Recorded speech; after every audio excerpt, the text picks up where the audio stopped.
உலக மக்கள் அனைவருக்கும் வணக்கம். மக்களே, நாளைக்கு சிவராத்திரியை சிவராத்திரியை முன்னிட்டு சிவன் கோயிலெலாம் வந்து சிறப்பு வழிபாடுகள்லாம் பண்ணுவாங்க. அது எப்போவுமே பழங்காலம் தொட்டு எப்போ வந்து இவ சிவசமயம், அதாவது சைவம்னு சொல்கிற இந்த சமயம் வந்து தமிழர்களால் முன்னெடுக்கப்பட்டுச்சோ, அப்போ இருந்து இது வந்து நடைமுறையாக இருக்கிற ஒரு சாதாரண நிகழ்வு. கிரகங்களோட செயல்பாட்டை பொறுத்தும், அது காலநிலையை பொறுத்தும், இது வருடத்துக்கு ஒரு முறை இதுமாரி ஒரு வர்றதை வந்து சிவராத்திரின்ற பேரில் கொண்டாடியிருக்காங்க. அதுக்கு ஏதோ பல புராண கதைகள்லாம் இருக்குது. அது இப்போ பிரச்சனை இல்லை. இப்போ மிகப்பெரிய பிரச்சனையாக இருக்குதுன்னு கேட்டிங்கன்னா, மிஸ்டர் ஜக்கி வாசுதேவ் அவர்கள்.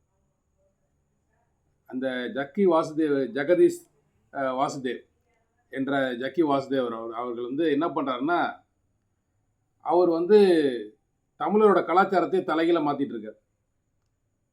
என்னப்பா அப்படி மாற்றிட்டு இருக்காரு அப்படின்னு கேட்டிங்கன்னா, நான் தமிழர்கள் அந்த காலத்தில் எப்படி சிவனை வழிபட்டாங்க, சைவர்கள் எப்படி வழிபட்டாங்க, எப்படிலாம் வந்து இருந்தாங்க அப்படின்றது அது நிலை மாறி, இவர் ஒரு புது கலாச்சாரத்தை கொண்டு வர்றார். நம்மகிட்ட பாடல்கள் உண்டு, அது தூய தமிழில் பாடல்கள் உண்டு, அதில் வந்து மந்திரங்கள் உண்டு. அதை வச்சு வந்து நம்ம வந்து வழிபட்டுட்டு இருக்கோம், தொடர்ந்து வழிபட்டு வரோம். அதுமாதிரி இசைக்கருவிகளும் இருக்குது. விதவிதமான இசைக்கருவி, உலகத்தில் காணப்படியாத இசைக்கருவிகள் எல்லாமே இருக்குது. பழங்காலம் தொட்டு தமிழர்களால் பயன்படுத்தப்பட்டு வருது. அந்த இசைக்கு வந்து ஆடி, அது சாமி வர வச்சு அப்படிலாம் வந்து நம்ம வந்து தொடர்ந்து வந்து நம்ம முன்னோரான சிவனை வந்து நம்ம வழிபட்டு கொண்டு தான் இருக்கிறோம். தமிழர் மெய்யியலில் இப்படி வந்து நம்ம வந்து பல முன்னோர்களை வந்து நம்ம வந்து வழிபட்டு கொண்டு இருக்கிறோம். அப்படி இருக்கையில் வந்து இந்த ஜக்கி வாசுதேவ்ன்றவர் அவர் என்ன பண்ணுறாரு, அவர் ஒரு வழிபாட்டு முறையை கொண்டு வர்றாரு. தமிழ்நாட்டில் தலைகீழ பண்ணுறாரு. இது மூலிமா வந்துட்டு அவர் வந்து என்ன செய்கிறார் அப்படின்னு கேட்டிங்கன்னா, தமிழர்களை மடைமாட்டி கொண்டு போய் பிஜேபியில் சேர்க்குறாரு. பிஜேபிக்கு பிரச்சாரம் பண்ணுறாரு, மறைமுக பிரச்சாரம் பண்ணுறாரு, ஓட்டு வாங்கிறதுக்கான வேலையை செய்கிறாரு. யார் அவர், எங்கேருந்து வந்தார், எப்படி இந்த வேலையை செய்கிறாரு, அவருக்கு எப்படி இவ்வளோ பணம் வருது, அதை பற்றி தான் பேச போகிறோம். இவர் ஜக்கி அவங்க வந்து கர்நாடகாவில் பிறந்திருக்காரு, மைசூர் ஊரில் பிறந்திருக்காரு. ஆனால் அவங்க ஃபேமிலி பார்த்தீங்க கேட்டிங்கன்னா, அவங்க மதர் டங் வந்து தெலுங்காக இருக்குது. ஆனால் கர்நாடகாவில் இருந்ததுனால அவர் கர்நாடகமும் நல்லா தெரியும் அவருக்கு. அது இல்லாமல் அவர் வந்து பிஏ இங்கிலீஷ் வந்து அந்த ஒரு காலேஜில் வந்து படிச்சிருக்கனால ஆங்கிலமும் நல்லா தெரியுது. சரிங்களா? இவர் வந்து அந்த அந்த காலத்தில் வந்து அவர் சின்ன வயசுலேருந்தே கொஞ்சம் இயற்கை மேலே பட்டுறதுனால காடு, மலை, நம்ம பசங்கள்லாம் வந்து இந்த ட்ரெக்கிங் போவாங்களே, அந்தமாரி வந்து இவரும் அந்த பசங்களோட சேர்ந்து ஊர் சுற்றுறதை வழக்கமாக வச்சுருந்துருக்காரு.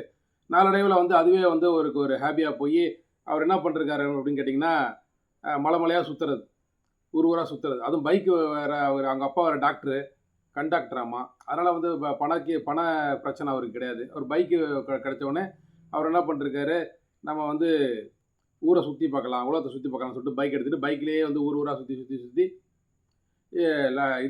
இதுக்கு முடியாது, லடாக்கை தாண்டி அந்த நேபாளம் அது முடிய போயிருக்காரு. நேபாளத்தை தாண்டி நேபாளத்துக்குள்ளே போகலான்னு பார்த்தாக்கா, அங்கே வந்து அவங்க போகக்கூடாது, ஏன் இங்கே வந்தீங்க, எல்லாம் வந்து அனுமதி வாங்கிட்டு தான் வரணும் அப்படின்னு சொல்லி தடுத்தாங்களாம்.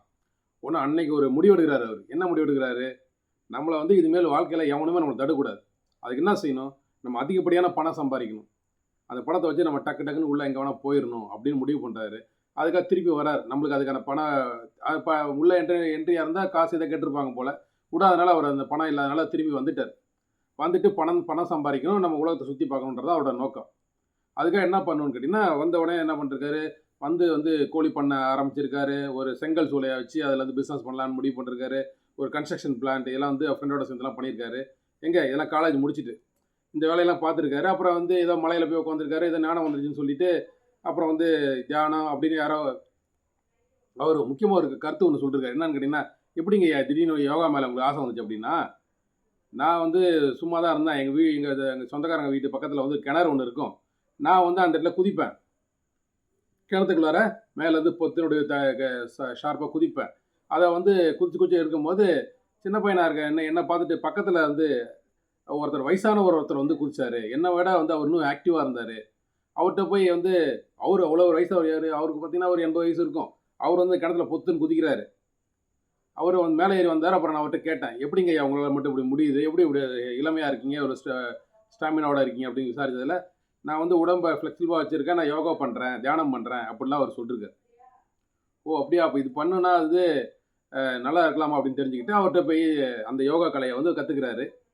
பேசிக்லாம் நல்ல ஒரு கற்றுக்கிட்டு அப்புறம் அதுலேருந்து வந்து அதையோட படிப்படியாக வந்து வளர்த்து மேலே கொண்டு வந்துட்டாருன்னு பாருங்களேன். அதே வந்து கிளாஸ் எடுத்தார். கிளாஸை வச்சு நான் 7 பேர் வந்தாங்களா, அப்படியே பெரிய பெரிய அப்படியே வந்துச்சு. இப்போ பெரிய ஆளாக ஆகிட்டார் அவர். ஒரு கிளாஸ் எடுத்தார், வந்தார், போனார், ஊர் ஊராக சுற்றினார். அப்புறம் தமிழ்நாட்டில் வந்து இடம் பிடிச்சார். கோயம்புத்தூரில் வந்து வெள்ளியங்கிரி மலை பக்கத்தில் வந்து இடம் பிடிச்சார். அது நிறைய சிக்கல்லாம் இருக்குன்னு வச்சுக்கோங்களேன். அது நம்ம இப்போ பேச வேண்டாம். அவருக்கு நிறைய குற்றச்சாட்டுகள்லாம் இருக்காங்க. அதெல்லாம் வந்து இப்போ நம்ம பேச வேண்டாம்.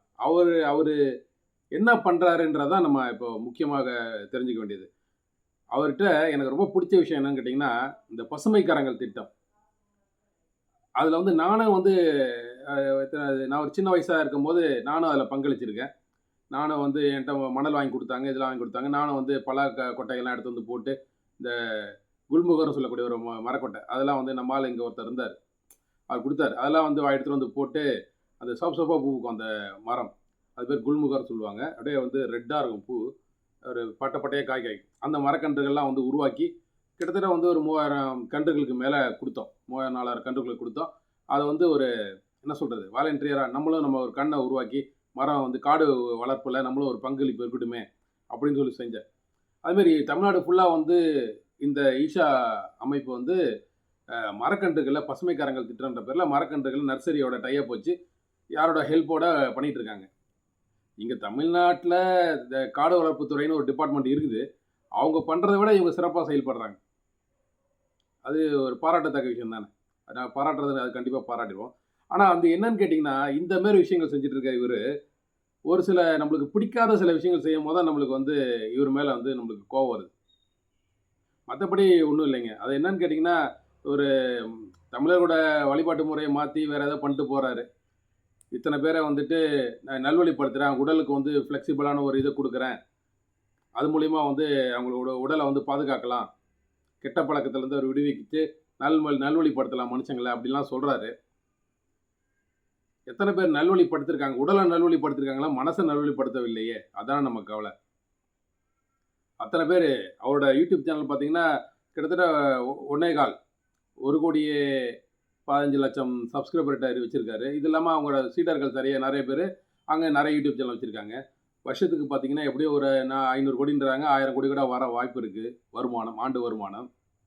உலகம் ஃபுல்லாக கிட்டத்தட்ட 150 நாடுகளுக்கு மேலே வந்துட்டு எல்லா நாடுகள்லேயும் வந்துட்டு கிளைகள் வச்சுருக்காரு.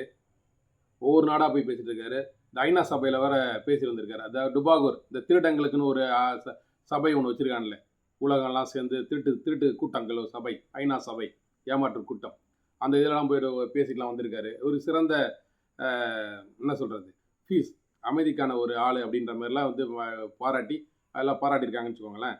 அப்புறம் வந்து இந்த பொருளாதார மாநாடு அப்படி இப்படி உலகம் ஃபுல்லாக சுற்றுறாரு. பல காரணங்களாக சுற்றிட்டு இருக்காரு. சரிங்களா? அப்படிப்பட்ட ஒரு ஆள் என்ன ஒரு திட்டங்கள் முக்கிய சொல்லணும்னு கேட்டிங்கன்னா, ஈஷா வித்யா அப்படின்ற ஒரு பள்ளிக்கூடத்தை வந்து தமிழ்நாட்டிலையும் ஆந்திராவிலையும் ஆரம்பிச்சிருக்காரு. கவனிங்க, தமிழ்நாட்டிலையும் ஆந்திராவிலையும் மொத்தம் 8 ஸ்கூல் தான். ஸ்கூலை இன்னும் விரிவுபடுத்துறதா சொல்லியிருக்காரு. அவங்க எஜுகேஷன் சிஸ்டமே வந்து கொஞ்சம் நல்லா இருக்கும் அப்படின்ற மாதிரி சொல்கிறாங்க மக்கள். ஆனால் காசு தான் கொஞ்சம் செலவாகும். அப்புறம் கிராமப்புறங்களில் இருக்கவங்களுக்கு வந்து அந்த புத்துணர்வு இயக்கம்ன்ற பேரில் ஒன்று கண்டக்ட் பண்ணுறாரு. அதில் வந்து பார்த்திங்கன்னா அவங்களுக்கு வந்து எப்படி வந்து ஹெல்த்தாக வாழ்கிறது அப்படின்லாம் சொல்லிக் கொடுக்குறாரு. விளையாட்டெல்லாம் சொல்லிக் கொடுப்பாரு. பந்தெல்லாம் அடிக்கிறது எப்படி அப்படின்லாம் சொல்லிக் கொடுப்பாரு. அதெல்லாம் எதுக்கு அப்படின்னு கேட்டிங்கன்னா, அப்புறம் மருத்துவ முகாம்லாம் நடத்துவார். இது எல்லாமே வந்து ஆள் பிடிக்கிற வேலை. எதுக்கு? பிஜேபிக்கு ஆள் பிடிக்கிறது. அந்த வேலையை செய்கிறாருங்க போயிட்டு அவர். அதுதான் வேறு என்னன்னு கேட்டால் கடைசியாக கூப்பிட்டு போய் எங்கே நிறுத்துறாரு அப்படின்னா, தியானம் மண்டா அப்படின்னு கூட்டிகிட்டு வந்து வச்சுட்டு கடைசியாக பிரெயின் வாஷ் பண்ணி மூளைச்சலவை தான். மூளைச்சலவை பண்ணி கடைசியாக வந்துட்டு பிஜேபியில் கொண்டு நிறுத்திடுறாரு. நம்மளாம் யார்? இந்துக்கள். நம்மளாம் யார்? இந்துக்கள். ஏன் அப்படி சொல்கிறாரு அப்படின்னா, எல்லா மதத்தினரும் அங்கே வரலாம். இந்த ஈஷா யோகா மையத்தில் கோயம்புத்தூரில் இருக்கிற வெள்ளியங்கிரி அந்த இதுக்கு வரலாம் அப்படின்னுவார். நானும் போயிருக்கேன். வேடிக்கைலாம் போய் நாங்கள் டூர் மாரி போய் உள்ளே என்ன தான் வச்சுருக்காரு அப்படின்னு போய் பார்த்துட்டு வந்தோம். இல்லை நல்லா தான் கட்டி வச்சுருக்காரு வச்சுக்கோங்களேன். இதை காட்டழிச்சு வீட்டழிச்சு இதை கட்டினாருன்றாங்க. அது நமக்கு இப்போ பேச வரல. அது கட்டியிருக்காரு. எந்த எவிடன்ஸ் இல்லை. நான் எல்லாம் சொந்தமாக வந்து வாங்கிட்டேன். மக்களே எங்கள்கிட்ட வந்து என்னை பார்த்தவொடனே எல்லாம் வந்துட்டு எழுதி கொடுத்துட்டு போயிட்டாங்க. அவங்களே அவ்வளோ எங்கள் மேலே வந்து அவ்வளோ அன்பு செலுத்துகிறாங்க அந்த கிராம மக்கள். இந்த பட்டாவை போட்டு அப்படியே போட்டு கொடுத்துட்டு இந்த நிலத்தை வந்து என்கிட்ட தள்ளி விட்டுட்டு போயிட்டாங்க. அதனால் என் மேலே எந்த பிள்ளையாக இருந்தால் சொல்லுங்கள், நான் இப்போயே வந்து நான் வந்து எல்லா இடத்தையும் விட்டுறேன் அப்படின்னு வெளிப்படையாக பேசுகிறாரு.